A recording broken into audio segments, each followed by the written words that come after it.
찬바람 쌩하게 부는 새해가 밝아왔네요. 다들 잘 보내고 계시나요? 저는 요즘 아이를 키우며 정신없이 살고 있는 40대 여자입니다. 몇 년 전 제 인생에 다시 없을 큰 사건을 겪고 난 뒤 일부러 더 바쁘게 살기 위해 노력하는 중입니다. 남들에게 우습게 보이지 않기 위해서 제 일에 더 열정을 쏟아붓고 있어요. 저에게 어떤 사건이 있었는지 궁금하시죠? 남들이 들으면 속이 시원할 이야기이지만 저에게는 상처였던 이야기인지라 이렇게 익명의 힘을 빌려봅니다. 그럼 지금부터 제 이야기를 한번 시작해 보도록 하겠습니다. 제 남편은 남동생이 하나 있습니다. 도련님이 어릴 적에 어머니께서 사고를 당해 돌아가시고 시부 혼자 남편과 도련님을 키워내셨다고 했어요. 그러다 보니 엄마의 손길이 필요한 시점에 남편이 나서서 도련님을 돌보면서 지냈다고 했습니다.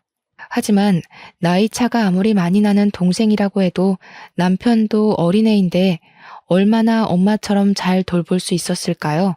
남자 셋이서 살다 보니 가사도 엉망진창이고 세심하게 챙겨줄 사람이 없다 보니 도련님이 학창 시절에 많이 엇나가고 그랬었다네요. 더군다나 시모가 사고를 당한 일도 도련님이 어릴 때 과자가 먹고 싶다고 울고불고 조르는 바람에 시모가 빨리 가서 사온다고 서두르며 집을 나섰다가 사고를 당한 것이었어요. 그래서 남편은 도련님한테 마음의 유감이 상당히 많았던 터라 아무리 챙긴다고 챙겨도 속 안에서 끓어오르는 거부감을 숨길 수 없었던 부분도 있었겠죠. 남편은 후에 그 일을 많이 후회했어요. 그래도 가족인데 다 잊고 받아줬어야 했는데 자기 속이 좁아서 친해질 생각을 못했다고요. 게다가 성인이 된 이후에는 남편이 먼저 손을 내밀기도 어려웠다고 했어요. 대학생인 도련님도 30이 넘은 남편에게 손을 내밀기란 쉽지 않은 결정이겠죠. 어머니의 죽음에 관한 부채감이 남아 있었을 테니까요. 시부는 뭘 했는지 궁금하시죠? 시부는 아무것도 하지 않는 방관자였습니다. 어쨌든 서로는 여기까지 하고 저와 남편의 나이가 32살이었을 때 결혼을 했어요. 그 당시에 도련님의 나이는 딱 21살이었습니다. 저희가 결혼식을 올리기 무섭게 시부가 무책임하게 도련님도 다 컸으니까 본인도 본인 하고 싶은 거 하면서 살고 싶다고 제주도에 작은 집을 구해 내려가셨어요.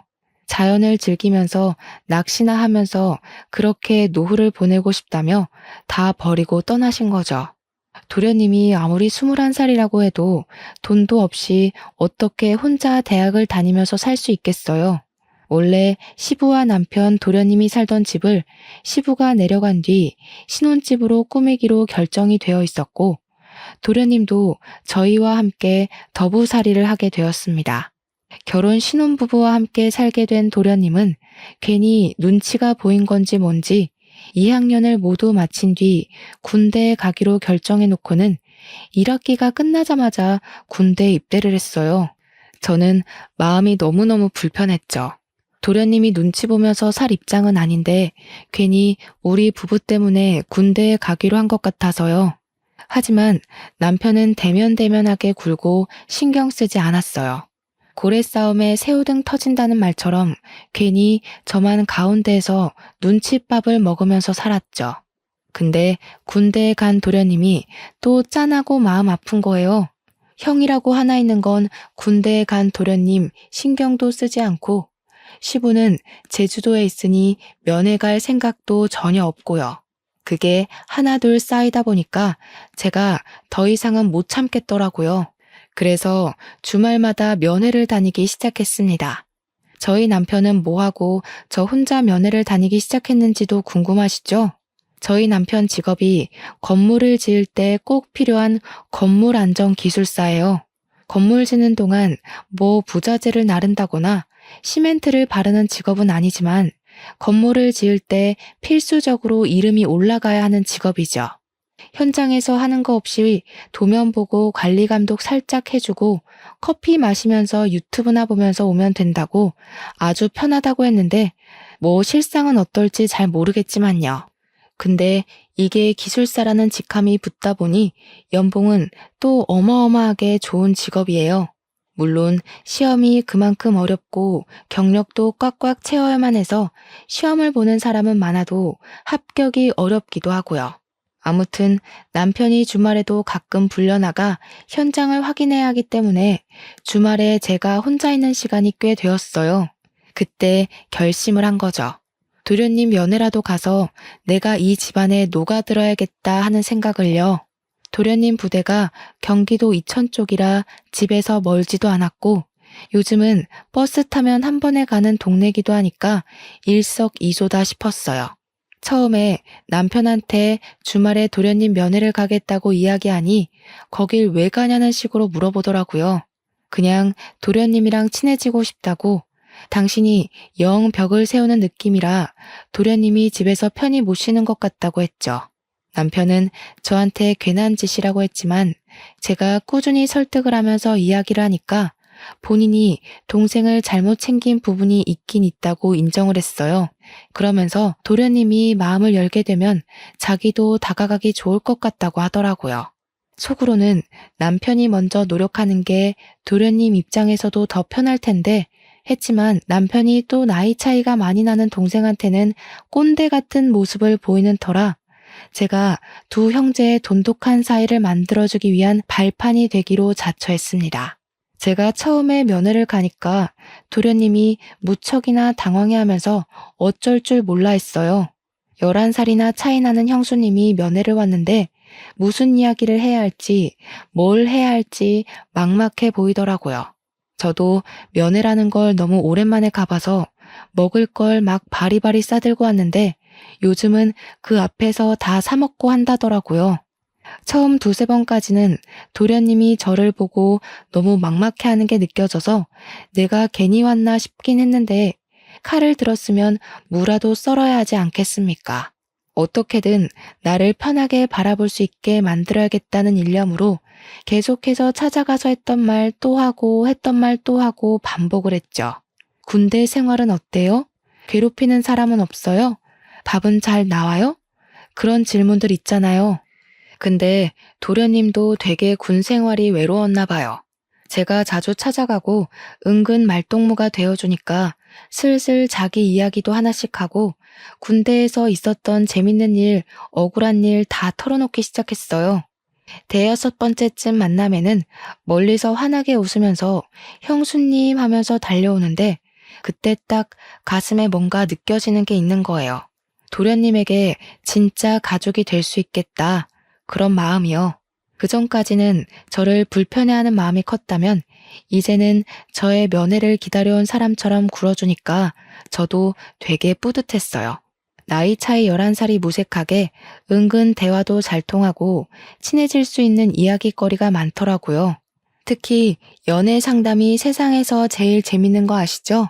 도련님의 그동안 연애사를 쭉 들으면서 얼마나 재미있었는지 몰라요. 면회하는 그 시간이 너무 짧게 느껴질 정도였어요.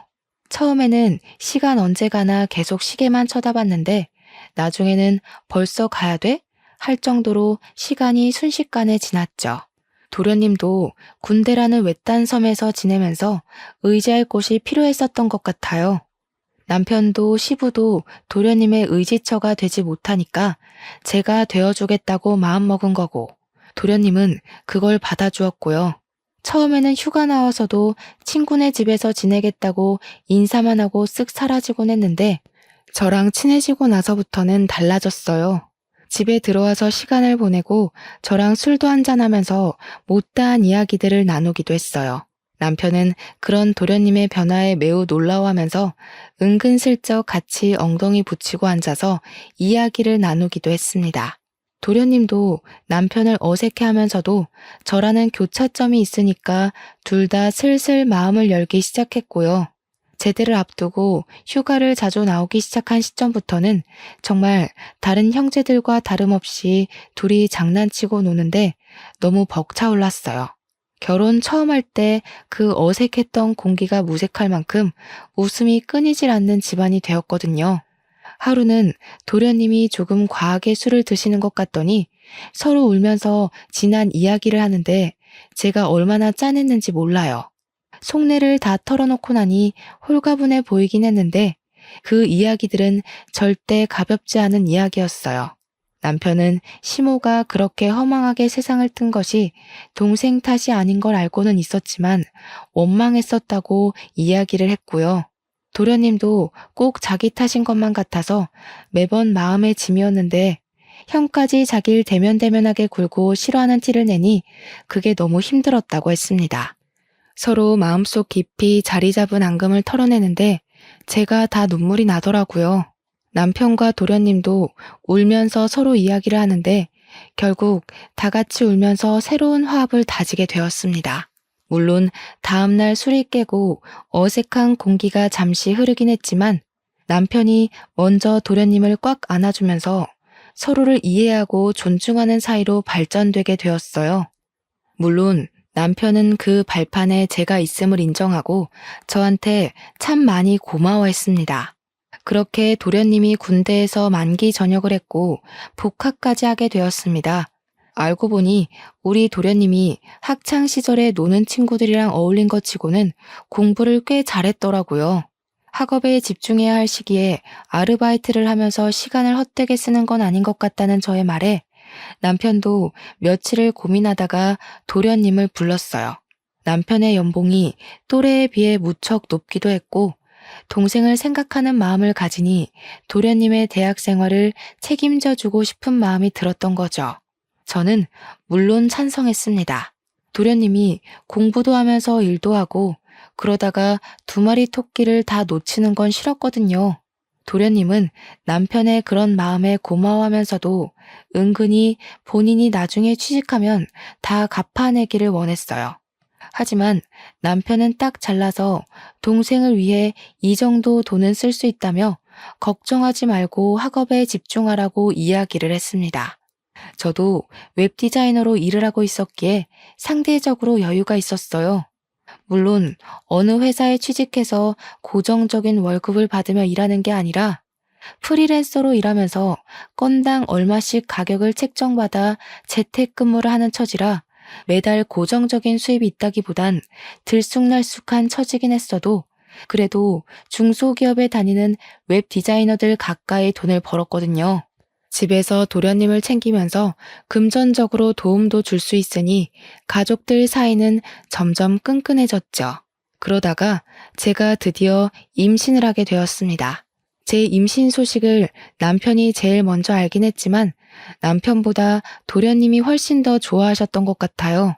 눈물을 글썽거리면서 드디어 조카가 생긴다고 조카를 위해서 뭐든 다 해줄 수 있다며 저를 얼싸안고 기뻐했죠. 그 모습을 보던 남편이 누가 남편인지 헷갈린다며 헛웃음을 칠 정도였습니다. 저는 남편과 도련님의 극진한 대접을 받으면서 임신 기간을 보낼 수 있었습니다. 제가 남편이 살던 집에서 신혼집을 꾸미게 되면서 딱 한 가지 그동안 마음에 걸렸던 게 있었어요. 그게 바로 방의 크기였습니다.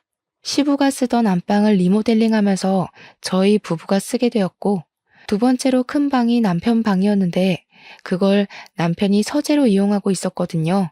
도련님은 제일 작은 방을 사용하고 있었는데 그 방 크기가 좀 창고처럼 작은 크기였었어요. 아무래도 남자고 공부도 하는 학생인데 방 크기가 너무 작아서 고민이었거든요. 그동안은 군대에서 생활하느라 집에 붙어 있을 시간이 별로 없어서 괜찮겠거니 했지만 이제 복학도 했고 집에서 보내는 시간이 많은데 방이 너무 작더라고요. 남편은 서재로 쓰던 본인의 방을 정리하고 아기 방으로 꾸미자고 했어요. 저는 남편에게 도련님이 졸업하고 취업 준비까지 하려면 제일 작은 방에서 생활하는 게 너무 불편할 것 같다고 운을 뗐습니다. 어차피 아기가 클 때까지는 안방에서 같이 자고 생활할 테니까 이참에 도련님 방을 바꿔주는 게 어떻겠냐고 했어요. 남편도 그 생각은 차마 못했었다며 저에게 바꿔주는 게 좋을 것 같다고 했고 허락이 떨어지자마자 도련님에게 방을 바꾸자고 했습니다. 그동안 티를 안 냈던 건지 큰 방으로 옮겨준다고 하니까 엄청 좋아하더라고요. 도련님 취미가 피규어를 모으고 도색하는 거였는데 드디어 장식장을 넣을 공간이 생겼다면서 좋아했어요. 아주 소소한 부분인데 기뻐해주니까 저와 남편도 덩달아 기분이 좋아지더군요. 그럴 때 보면 정말 어리구나 하는 게 느껴지던 우리 도련님이 글쎄 제가 임신했다고 조카 선물도 챙겨주고 싶다고 몰래 과외 알바를 한 거예요. 나름 서울에 있는 상위권 대학이라 그런지 아르바이트 자리가 꽤 있었다면서 몇 개월을 틈틈이 모아서 저에게 선물을 안겨준 거죠. 남편에게도 받아본 적 없는 작은 명품백이었어요. 저는 로고를 보고 너무 놀라서 이거 못 받는다고 환불해오라고 했지만 도련님은 강경하게 꼭 형수님이 들어줬으면 좋겠다고 했어요. 그러고는 아이 키울 때 필수품이라고 인터넷에서 검색해서 사왔다며 젖병 소독기랑 우리 아이가 입을 내복까지 준비했더라고요. 저한테 필수품 사줘서 고맙죠? 하면서 해실거리면서 웃는데 어디서 이런 복덩어리 도련님을 만난 건지 너무 고마웠습니다. 우리 남편도 차마 생각하지 못했던 부분이라면서 깜짝 놀라서 도련님한테 엄지척 해주더라고요. 우리 남편이 그런 센스를 좀 본받았으면 하는 부분에 도련님 보고 잘 따라하라고 저는 옆구리를 찔렀고요. 그 가방이 너무 예쁘고 소중해서 다를까봐 아까운 마음에 제대로 들고 다니지도 못했네요. 방 한가운데 걸어놓고 고사 지내듯이 내 소중한 명품백 하고 있으니 남편이 보다 못해서 막 들고 다니라고 가방을 하나 더 사줬어요. 우리 도련님 덕에 결혼한 지 몇 년 만에 남편한테서 명품백도 선물 받아본 거죠. 제가 임신 3개월쯤 접어들었을 때 남들처럼 입덧이 엄청나게 심하게 왔어요. 정말 물냄새만 맡아도 역 한 끼가 올라올 정도로 심해서 입덧 티백이며 입덧 사탕이며 나중에는 약까지 처방받아서 먹었습니다. 살은 쭉쭉 빠지고 정말 아무것도 생각나지 않고 어지러움도 심해져서 수액을 맞아가면서 하루하루를 버텼어요. 그때 남편은 새 공사일을 수주받아서 지방 출장도 가고 일이 바빠 저를 거의 챙겨주지 못했습니다. 그래서 바쁜 남편을 대신해 도련님이 모든 수발을 다 들어주셨어요. 입덧이 살짝 가라앉아 먹고 싶은 게 생기면 도련님이 얼른 나가서 사다 주고 구하지 못할 음식들은 정말 인터넷으로 백방으로 알아봐서 어떻게든 구해다 주었어요. 날이 쌀쌀한데 수박이 너무 당겨서 수박바라도 사 먹어야 하나 했는데 수박 주스를 어디서 구해와서 저한테 주더라고요. 진짜 남편에게서 느낄 수 없는 감동적인 모습이었다고나 할까요? 출산하고 나서도 도련님의 조카 사랑은 대단했습니다. 바쁜 남편을 대신해서 병원에 예방접종을 할 때도 도련님이 따라가 주었고 아기 분유나 기저귀가 다 떨어져서 발을 동동 구를 때도 도련님이 사다 주었어요. 아기를 키우느라 잠도 제대로 못 자는 저를 배려해서 삼시세끼 밥도 다 차려주고요. 마트에서 장까지 다 봐오더라고요. 같이 외출을 할 때면 사람들이 저한테 젊은 신랑 둬서 부럽다고 놀리기까지 했으니 말 다 했죠. 저도 정말 도련님이 없었으면 2시간마다 깨서 밥을 달라고 보채는 아기를 어떻게 키웠을까 싶습니다.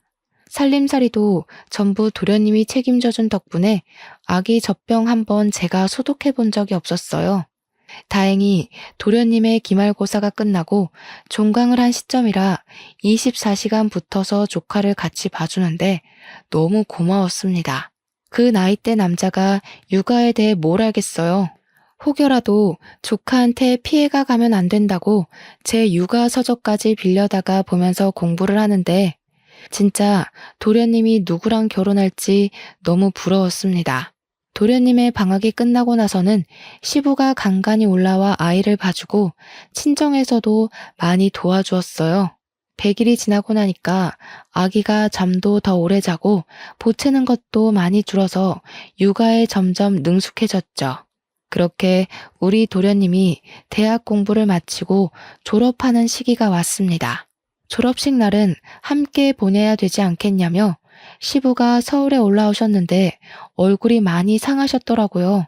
제주도 가서 자연과 함께 자유로운 생활을 즐긴다고 하셔놓고 왜 이렇게 얼굴이 상하셨냐고 물었더니 그저 씁쓸하게 웃으셨습니다.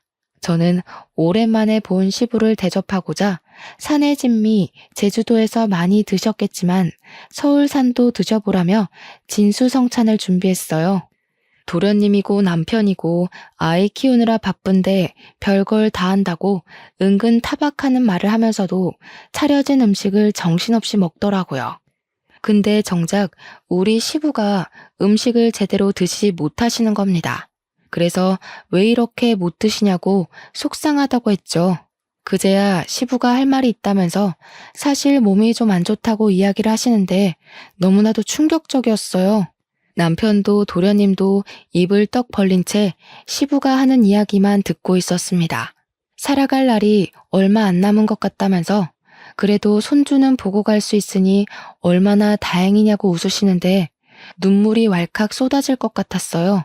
제 손을 꼭 잡으시면서 며느리 덕분에 아들들이 사이좋게 지내는 모습 마지막으로 눈에 담고 갈 수 있다며 그동안 마누라 잃은 슬픔에 아들들도 제대로 챙기지 못했다고 저한테 고생했다고 하시는데 눈물바다가 되더라고요. 너무 행복하게 살고 있었는데 갑자기 병으로 아프시다고 하니 가족들이 무슨 이야기를 할 수 있겠습니까? 서울에 올라오신 이유도 물론 도련님의 졸업식을 보기 위해서였지만 요양병원에 들어가시려고 오신 거였습니다. 시부는 위암 말기라고 했어요. 위암은 생존율이 높은 병이지만 이미 손 쓸 수 없는 시기에 접어들었다며 암 환자들이 모여있는 요양병원에 대기를 해두셨대요. 자리가 났다는 말에 제주도 생활을 빠르게 정리하고 올라오신 거더라고요. 시부는 일주일 뒤 요양병원에 입원을 하셨고 서울 근교에 교통편도 잘 되어 있는 곳이라 저는 간간히 시부의 간병을 하러 요양병원으로 향했습니다. 애 키우는 것도 벅찼지만 시부에게 아이를 더 많이 보여드리고 화목한 가정을 보여드리고 싶었어요. 남편도 도련님도 저에게 늘 고마워하는 마음을 지니고 있었습니다.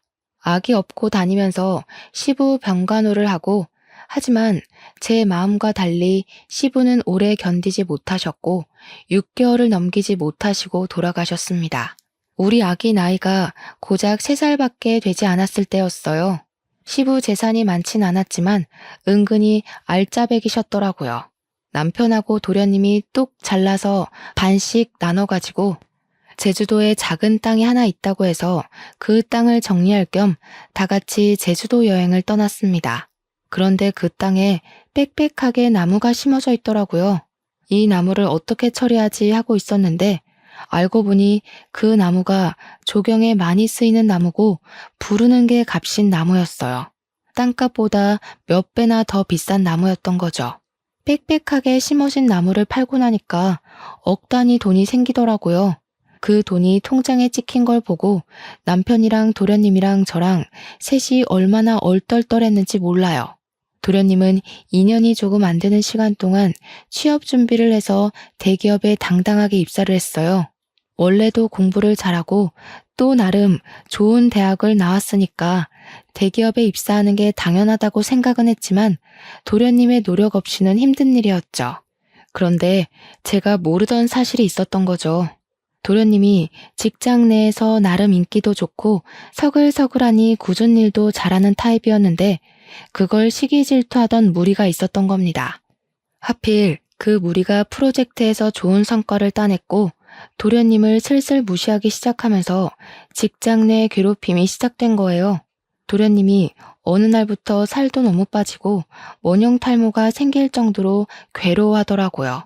남편은 그런 도련님에게 어딜 가든 너를 좋아하는 사람만 존재할 수 없다고 버텨내라고 했지만 저는 그런 도련님을 차마 지켜만 보기 너무 힘들었어요. 도련님에게 버티는 게 능사는 아니다. 버티면서까지 대기업이 꼭 좋은 모습만 있는 건 아니지 않냐고 은근슬쩍 자격증 이야기를 꺼냈습니다. 남편처럼 기사 자격증을 따서 일을 하다가 기술사 자격증까지 노려보는 건 어떻겠냐고요.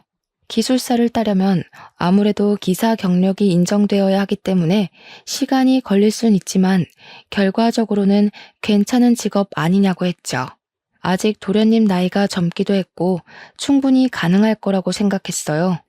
도련님은 정말 제 말에 용기를 얻은 건지 힘들게 입사한 대기업에 사표를 내고 공부에 몰두하기 시작했습니다. 첫 시험에서 기사 자격증을 따냈고 일을 시작했는데 같은 길을 걷겠다는 동생이 내심 뿌듯했는지 남편이 여러 방면으로 잘 이끌어 주었어요.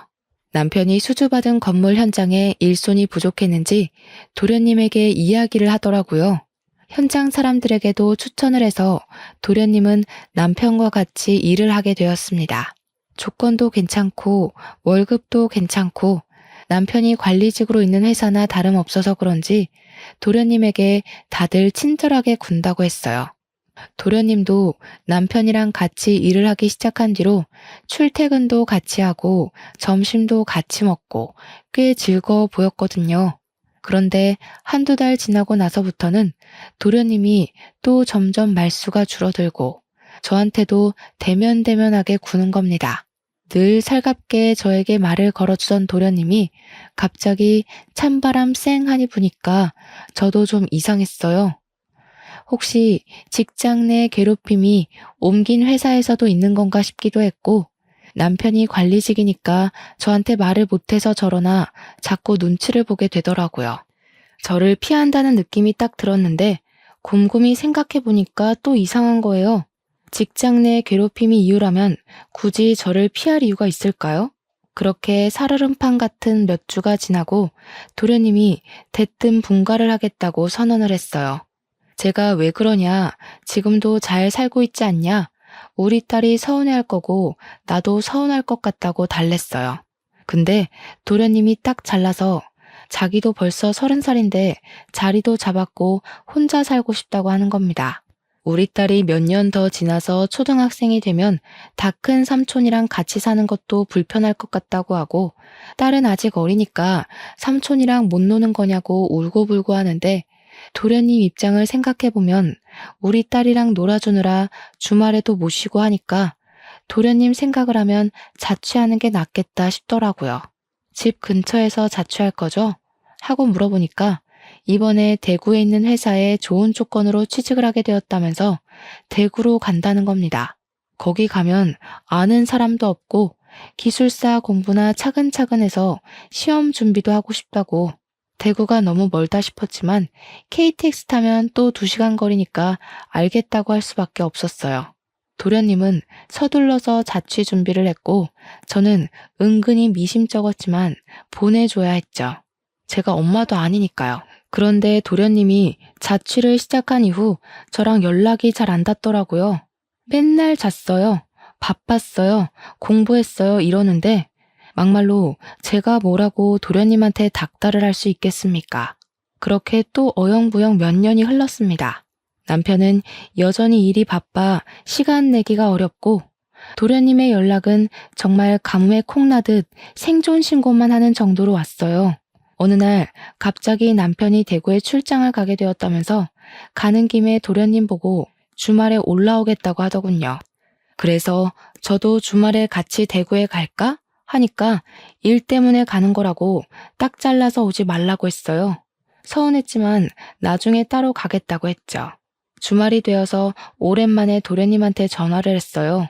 도련님이 반갑게 받아주길래 형 잘 만났어요? 맛있는 거 먹었어요? 하니까 네? 하고 대답을 하는데 느낌이 딱 쎄한 거예요. 우리 남편이 대구에 간 사실조차 모르는 그런 느낌이 났다고 할까요? 그래서 도련님, 우리 남편 안 만났어요? 도련님 본다고 대구 갔는데? 하니까 도련님이 무척 당황했어요. 아, 이러면서 대답을 못하는데 뒤통수 팍 맞은 느낌이 나더라고요. 도련님 뭐 알고 있는 거 있냐? 나한테 다 말해달라 하니까 자긴 아무것도 모른대요. 그냥 형이 대구 오는 것도 잘 몰랐다고 일이 바빴어야 하는데 누가 봐도 도련님이 변명하는 느낌이 들었습니다.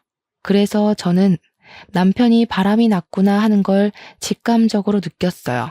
그때부터 재택근무하고 있던 웹디자인 일도 눈에 들어오지 않고 아이가 밟히지도 않더라고요.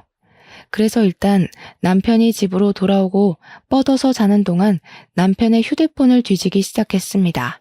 그런데 너무 깔끔하게 다 삭제가 되어 있더라고요. 문자며 카톡이며 SNS며 있는 게 하나도 없더라고요. 제일 수상한 게 뭔지 아세요? 카드사 결제 문자까지도 하나하나 다 지웠다는 겁니다. 그래서 저는 남편이 집에서 사용하는 컴퓨터에 공인인증서가 깔려 있다는 걸 기억해냈어요. 남편이 쓰는 아이디랑 비밀번호가 모두 통일되어 있었거든요. 그래서 카드사 홈페이지에 접속을 해서 명세서를 확인하기 시작했습니다. 정말 무슨 정신으로 그걸 일일이 프린트했는지 모르겠네요. 대구에 출장 간다고 한 날도 경기도에 있는 호텔에서 카드를 사용한 흔적이 발견되었고요. 모텔, 호텔, 영화관 이런 내역들이 막 있더라고요. 손이 부들부들 떨리고 목구멍에서 불이 나올 것 같았습니다. 저는 바로 도련님에게 전화를 걸어서 솔직하게 모조리 다 털어놓으라고 했어요. 나 다 알게 되었다고, 남편이 호텔 가고 바람 피우는 거 다 찾아냈다고 하니까 도련님이 한숨을 푹 쉬더라고요. 그제야 모든 걸 다 털어놓는데 남편이 정말 개자식이었습니다. 도련님이 남편이 소개해준 업체에서 일할 때 거기에 있던 경리랑 이상한 낌새가 있다는 걸 눈치를 챘대요. 혹시나 하고 남편을 떠보니까 둘이 바람난 게 맞았고 화도 내고 싸우기도 했다고 했습니다. 그랬더니 남편이 정리할 거라고 했다며 대신 자기가 동생에게 바람 피운 걸 들킨 게 수치스럽다고 집에서 나가라고 했답니다. 얼굴 볼 때마다 그 경리가 생각날 것 같다고. 그러면 형수한테도 죄짓는 기분 아니겠냐? 가정에 충실할 수 있게 나가 살아달라고 했대요. 저한테 말은 못하고 티도 못 내고 전전긍긍하다가 결국 저를 피하게 됐고 집도 나가 살게 되었다고 했습니다. 아직 정리 못한 것 같다고 혹시 그 격리 사진 있냐고 하니 도련님이 이직할 때 쫑파티 하면서 찍은 사진이 있다고 보내줬어요. 아주 어린 여자더라고요. 참나. 그러면서 도련님이 형이랑 이혼하실 거예요? 하고 물어보는데 바람났는데 어떻게 같이 살 수 있겠냐고 했어요. 그러니 차라리 잘 됐대요. 이혼하겠다고 형수가 마음먹었으니 자기도 마음 한결 가벼워졌다면서 바람 잡으러 같이 가자고 하더라고요. 그래서 저는 그때부터 작전을 짰어요. 은근슬쩍 남편한테 주말에 또 출장 가? 하면서 이번 주에는 내가 도련님한테 다녀올까 해 하고 집을 비울 거라고 언지를 줬죠. 그러니 남편이 신나서 저한테 대구 구경도 하고 포항도 가까우니까 바다 구경도 하고 오라고 이야기를 하더군요. 아기도 데려가서 오랜만에 삼촌이랑 만나게 해주라고 막 등 떠밀길래 알겠다고 했어요. 저한테 며칠 다녀올래? 하는데 너무 속 보이잖아요. 그냥 알겠다고만 하고 주말이 다가와 배웅하는 남편에게 웃어주고는 친정에 애를 맡겼습니다. 서울역으로 가서 도련님을 만났는데 도련님이 차를 렌트해 왔더라고요. 집 앞에 잘 안 보이게 주차를 해두고 그 여자가 들어가나 남편이 나오나 눈에 불을 켜고 보고 있는데 남편이 아주 번쩍번쩍하게 차려입고 머리에 무스까지 바르고는 나오더라고요. 남편의 차를 뒤쫓아가면서 틈틈이 사진도 찍고 동영상도 찍어서 증거를 남겨주었습니다. 도착한 곳은 영화관이었고 여자를 만나더라고요. 사진 속 그 경리가 맞았습니다. 도련님도 맞는다고 했고요. 영화관에서 나와 호텔에 가는 것만 제대로 동영상을 찍으면 되겠다 싶었는데 이 미친 것들이 우리 집으로 들어가지 뭡니까? 그런데 우리 집이 아파트가 아니라 옛날식 주택이라서 세탁실로 향하는 외부 계단이 따로 존재했어요. 혹시 몰라 열쇠를 늘 들고 다녔는데 그날 때마침 쓸 날이 온 거죠. 그쪽 가서 문을 살짝 열고 주방 쪽이랑 연결된 세탁실이라 몸을 숨기고 거실 소리를 듣고 있었습니다. 남편이랑 상간녀가 신나서 떠들고 있더라고요.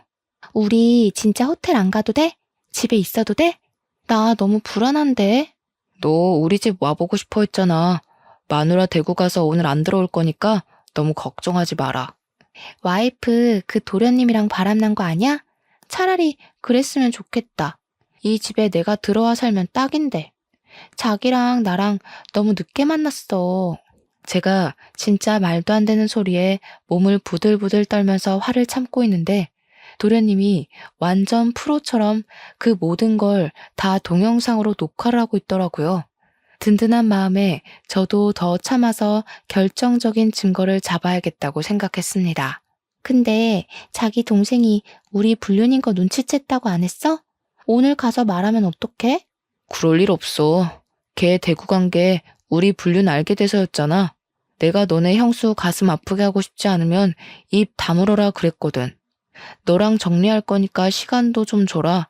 대구 가서 살아라 하니까 군소리 없이 가더라. 병신.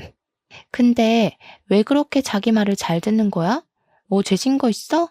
내 동생이 우리 엄마 잡아먹었거든. 엄마 죽고 그 부채감이 남아있겠지 뭐. 이미 예전 일이라 신경도 안 쓰는데 혼자 눈치 보는 게 좀 편하게 이용해 먹기 쉬워서 내버려 뒀지. 거기다가 지 형수한테는 또 끔찍하게 잘해요. 그 말에 도련님 얼굴이 시퍼렇게 질리면서 정말 부들부들 하는데 바람난 남편은 제 남편인데 상처는 도련님이 다 받는 느낌이었습니다. 우리 도련님 불쌍해서 눈물 날 것 같고 제가 결국엔 못 참고 뛰쳐나갔습니다. 야, 이 망할 것들아. 제가 소리를 지르면서 달려가자 남편이랑 상간녀랑 둘 다 으악하면서 귀신 본 것처럼 놀래는데 도련님이 뒤따라 나오면서 동영상을 계속 찍고 있었어요. 남편은 놀래서 이게 다 무슨 짓이냐고 오히려 소리를 치는데 제가 콧방귀를 끼면서 말했죠. 무슨 짓은 너네들이 하고 있는 거 아니니? 이 후레자식이야. 어디 이딴 추잡한 짓은 다 하면서 애먼 사람 마음을 들먹여서 협박을 해.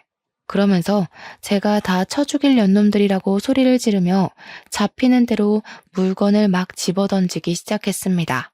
남편은 그 와중에 저한테 진정하라는 둥 말도 안 되는 소리를 짓거리고 있고 상간녀는 슬금슬금 눈치 보면서 현관문 쪽으로 가더군요. 시부가 남겨준 집에서 가족 사진이 저기 떡하니 걸려있는데도 바람이 피고 싶은 건지 아니면 바람을 피우고 있기 때문에 눈에 보이는 게 없는 건지 정말 저는 남편에게 이 집에서 전현이랑 뭘 하려고 했냐고 막 추궁했어요. 남편이랑 상간녀 둘 다 아무 말도 못하고 뻘뻘 땀만 흘리고 있더라고요. 정신 나간 것들.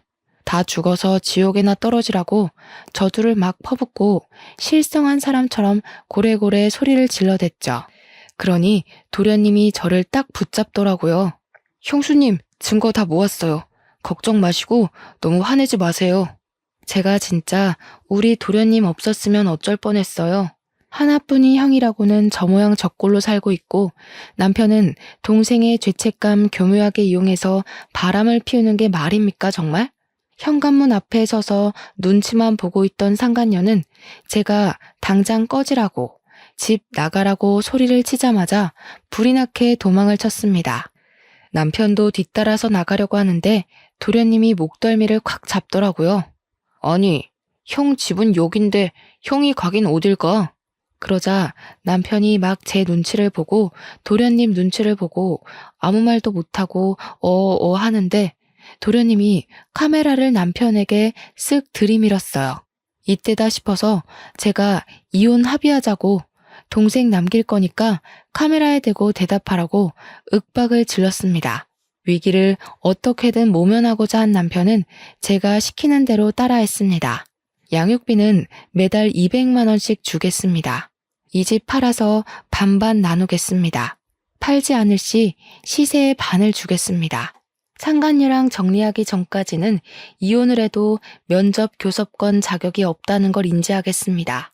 남편에겐 매우 불리한 내용이긴 하지만 사회적 지위라는 게 있는 남편은 제 말을 곧이곧대로 따라해 주었죠. 저는 다음날 도련님과 함께 이혼 전문 변호사를 찾아갔습니다. 도련님이 똑부러지게 동영상의 남편의 육성으로 이름, 나이, 주소, 주민번호 이런 것들을 다 말하게 시킨 덕분에 법적 효력을 인정받았습니다. 동영상 증거가 이혼에 아주 유리하게 작용했고 재산 분할 소송도 당연히 걸었습니다. 변호사가 이혼 전문 변호사라더니 정말 똑부러지게 일을 잘하더라고요. 상간녀 소송까지 걸어서 합의금 두둑하게 받자고 하시길래 변호사님 믿고 소송을 걸었습니다. 상간녀 소송에서 승소하고 합의금 3천만 원을 챙긴 저는 이대로 끝낼 수 없다는 오기가 생겼어요. 그래서 상간녀 동네에 플랜카드 현수막을 만들어 걸었습니다. CC동 유명 상간녀 김모 씨 딸, 평생 수치심에 찌들어 살아라 하면서 아파트 입구에다가 걸어놓았고요. 상간녀 사는 동 우편함에 일일이 상간녀 소송 걸린 거, 제가 이긴 거 쫙 프린트에다가 넣어두었습니다. 상간녀도 악에 바쳤는지 뭔지 저를 명예훼손으로 소송을 걸었더라고요. 그래서 저는 모든 걸 인정하고 반성한다는 거짓말로 벌금형으로 마무리했습니다. 벌금 100만 원에 속에 사이다 콸콸 쏟아부었으면 남는 장사 아닌가요? 남편과 이혼 소송은 집 반값을 통장으로 받고 위자료도 나무 팔았던 돈을 가지는 걸로 끝냈습니다. 남편이 그 돈 한 푼도 안 쓰고 내버려뒀더라고요. 시부가 주는 돈이다 생각하고 제가 챙기게 된 거죠. 양육비는 아쉽게도 200만 원까지는 받을 수 없었지만 120만 원에 합의를 하게 되었습니다. 당연하게도 남편과 도련님은 절연을 하게 되었어요. 남편이 추후에 어떻게 저를 도와 그런 발칙한 짓을 할 수 있냐며 도련님한테 욕을 엄청나게 했대요. 찾아와서 때리는 신용도 하고 눈에 띄면 뭐 발목을 분질러 버리겠다는 둥 저열한 협박은 다 했더라고요. 물론 도련님은 그 모든 통화 녹음본을 들고 경찰을 찾아가 접근 금지 신청도 냈고요. 결국 대구 생활도 청산하고 우리 친정집 근처로 이사를 오게 되었습니다. 저와 남편과 살던 집에서 모든 짐을 정리하고 친정에 들어와 살게 되었거든요. 이혼하고 돌아간 게 너무나도 면목 없고 죄송스럽지만 육아를 도와줄 수 있는 손길이 필요하긴 해서 어쩔 수 없이 결정했습니다. 도련님은 친정 근처에 자리를 잡은 뒤 저에게 꾸준히 요청을 했어요.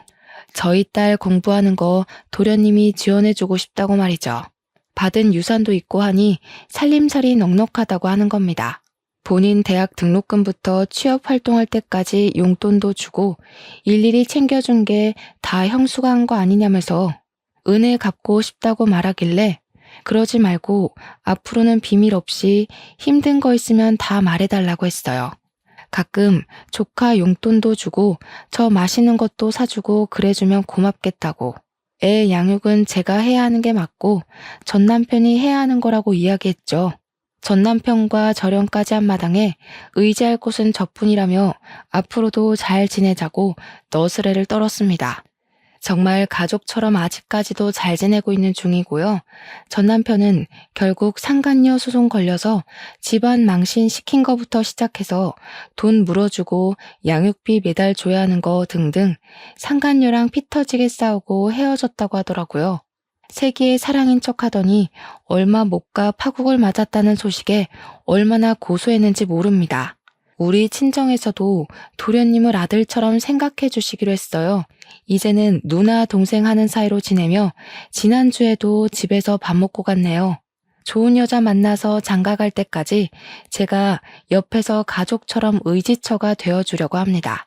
도련님 덕분에 저도 앞뒤가 다른 인간이랑 이혼하고 새 출발할 수 있게 되어 너무나도 기쁩니다. 앞으로도 의좋은 사이로 잘 지내보겠습니다. 사연 들어주신 여러분 감사합니다.